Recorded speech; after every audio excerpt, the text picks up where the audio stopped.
ओम शांति। मैं doctor Santosh Kumar Upadhyay, neurophysiotherapist from extra care physiotherapy centre Lucknow. दोस्तों, आज एक बहुत ही इंपॉर्टेंट टॉपिक के विषय में बात करेंगे कि जो बच्चे होते हैं, जो बच्चा पैदा होता है, उसका सर यदि चपटा है, चपटा का मतलब फ्लैट है, जैसे हमारा सर कैसा होता है, गोल होता है, तो गोल में यदि बच्चे का सर चपटा है तो उसका क्या कारण हो सकता है, वो क्या कोई बड़ी प्रॉब्लम क्रिएट कर सकता है, या उसको कैसे ट्रीट करें, कैसे उसका बचाव करें और कैसे हम लोग एग्जामिन करते हैं और किन किन कारणों से होता है, इसके विषय में डिटेल डिस्कस करेंगे। दोस्तों, कई बार ऐसा होता है कि पेशेंट हमारे क्लिनिक पे बच्चों की फिजियोथेरेपी के लिए आते हैं, वो बताते हैं कि सर ये बच्चे का सर चिपटा है, तो इससे डेवलपमेंट में कोई प्रॉब्लम हो जाएगी क्या, इसको क्या करें।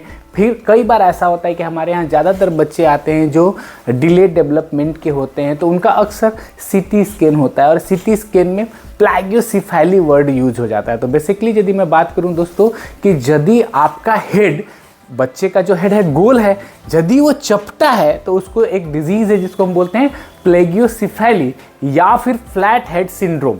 तो बेसिकली प्लैगियोसेफेली होता है क्या है, प्लैगियो मतलब होता है ऑब्लिक एंड सिफेलिक मतलब होता है हेड। तो यदि मैं ओवरऑल बोलूं कि हमारा हेड गोल है, यदि वो ऑब्लिक हो गया, यानी कि हिंदी में हम लोग बोलें तो क्या हो गया, यदि चपटा हो गया या गोल नहीं है, फ्लैट हो गया, तो उसको हम प्लैगियोसेफेली या फिर फ्लैट हेड सिंड्रोम बोलते हैं। अब बात करते हैं दोस्तों कि इसका मेन कारण क्या है। तो ज़्यादातर 3 कारण देखने को मिलता है। एक तो बर्थ से पहले कि बच्चा पैदा नहीं हुआ, तो क्या हुआ, पैदा होने से पहले जब वो बच्चा माँ के गर्भ में होता है उस समय या तो ट्विंस बच्चे हो गए या अंदर फ्लूइड कम हो गया, जिसकी वजह से, या फिर ऐसी पोजीशंस हो गई जिसमें बच्चे का एक तरफ का सर जो है वो अच्छे से मतलब बराबर नहीं रहा, वो प्रेस हो गया और वो फ्लैट हो गया।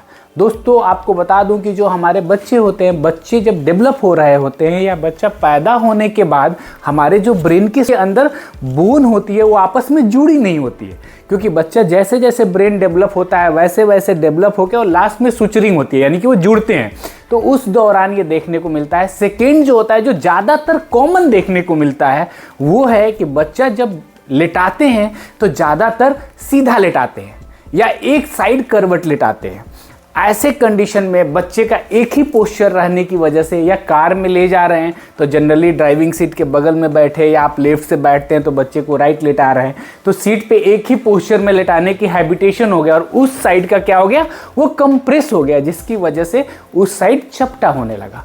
एक हमारा पोस्चर हो गया, दूसरा बर्थ से पहले, और तीसरी कंडीशन होती है दोस्तों जिसको हम टार्टिकोलिस बोलते हैं, जिसमें एक तरफ का गर्दन जो है ना वो टाइट हो जाती है। तो टाइट होने की वजह से बच्चे का सर एक तरफ घूम जाता है, तो वो एक ही तरफ प्रेशर में रहता है। तो ऐसे बच्चों में भी देखने को मिलता है। अब बात आती है कि इससे क्या हो सकता है।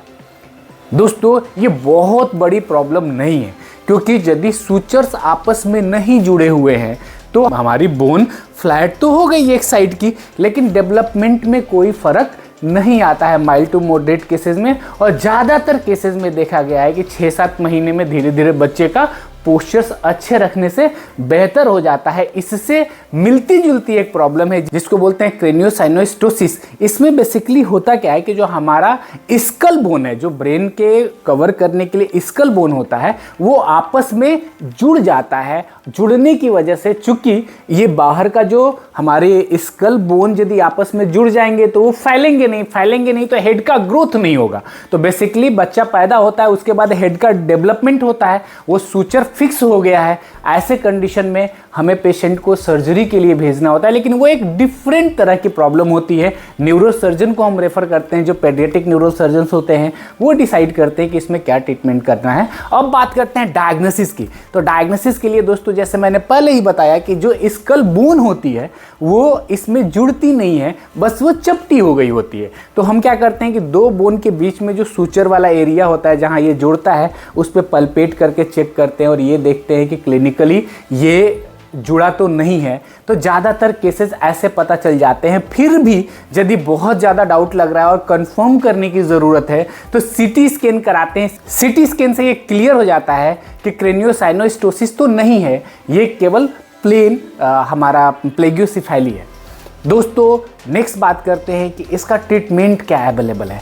दोस्तों, इसमें ट्रीटमेंट की ज़रूरत नहीं पड़ती है। माइल्ड टू मॉडरेट प्रॉब्लम जो होती है वो हमारे 3 तरह की केयर करना होता है। एक तो ये कि यदि बच्चे का सर में प्रॉब्लम हो रही थी, वो एक तरफ रखने की वजह से हो रही थी, तो हमें क्या करना है कि बच्चा यदि लेटा हुआ है तो उसके गर्दन की पोजीशन स्लाइटली चेंज कर देना है।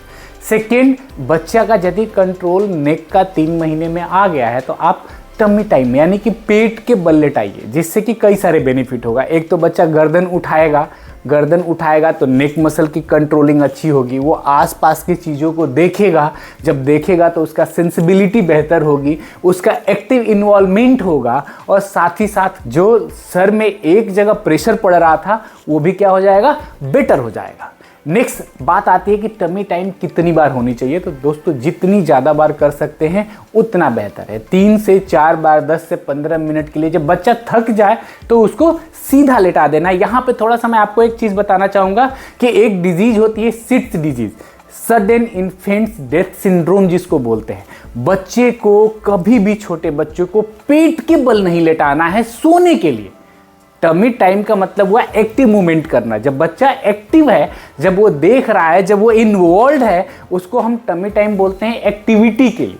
लेकिन पेट के बल छोटे बच्चे को, जिसका गर्दन का कंट्रोल अच्छा नहीं है, बच्चे को पेट के बल लेटा के सुलाना नहीं है, क्योंकि सिट्स का खतरा बना रहता है। कई बच्चों में ऐसा देखा जाता है। तो इसको आपको ध्यान रखना है कि एक्टिविटी अलग चीज़ हो गई और नींद में सुलाना अलग चीज़ हो गई। दोस्तों माइल्ड मॉडरेट केसेस में और इसके अलावा किसी चीज़ की ज़रूरत नहीं होती है। जो मैं बता रहा था कि जो हमारे बच्चों में टर्टिकोलिस की प्रॉब्लम होती है, गर्दन की मसल एक तरफ की टाइट होती है, उसमें फिजियोथेरेपी का बहुत बढ़िया रोल है, जिससे कि गर्दन की मसल को थोड़ा स्ट्रेच किया जा सके, गर्दन के मूवमेंट को, मोबिलिटी को इम्प्रूव किया जा सके, जिससे कि नेक और ट्रंक के मसल्स को अच्छा प्रॉपर किया जा सके, उसका डेवलपमेंट सिमेट्रिकल किया जा सके। तो आप बीच में अपने नियर बाई चाहे तो पेडियाट्रिक फिजियोथेरेपिस्ट से मिल सकते हैं। और इसके अलावा दोस्तों कभी कभी दोस्तों बहुत ही रेयर केसेस में जब सीवियर या मॉडरेट प्रॉब्लम होती है, ऐसे कंडीशन में क्रेनियल आर्थोटिक्स हेलमेट होता है जो बच्चों में लगाया जाता है, जिससे कि जो हमारा सर होता है ना, सर गोल होता है, तो बेसिकली एक तरफ का जो एरिया होता है ना, वहाँ पे थोड़ा सा वो ओपन रहता है और उससे बेहतर रिजल्ट आता है। तो दोस्तों ये वीडियो आपके लिए हेल्पफुल रही होगी। Thank you for watching this video. Bye bye.